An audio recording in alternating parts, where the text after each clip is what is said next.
আচ্ছা, আপনি কি দ্য লেজেন্ডারি পেঙ্গুইনের ঘটনা শুনেছেন? সে পেঙ্গুইনটা তার দল, তার গ্রুপ ছেড়ে একা চলে গিয়েছিল সে পাহাড়ের দিকে, যেখানে কোনো খাবার নেই, কোনো বাঁচার আশা নেই। তারপর সেখানে একা চলে গিয়েছিল। ঠিক তেমনই একটি ঘটনা হচ্ছে ওয়ান পাঞ্চ।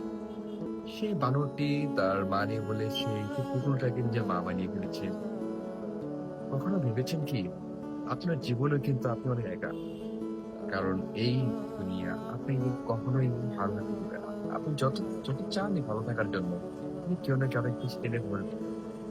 তাই আপনি কিন্তু একা নন। আপনি সবসময় মনে রাখবেন, যখন আপনার বাবা মা ভাই বোন কেউ আপনার পাশে না থাকবে, তখন শুধুমাত্র একটি মানুষ আপনার পাশে থাকে, সেটা হচ্ছে আপনি নিজে।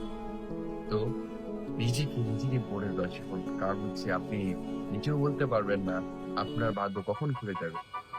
যখন দেখবেন আপনার দুনিয়া ঘুরে গেছে, তখন আপনি বুঝতে পারবেন যে আপনি দুনিয়াতে কি করে ফেলেছি।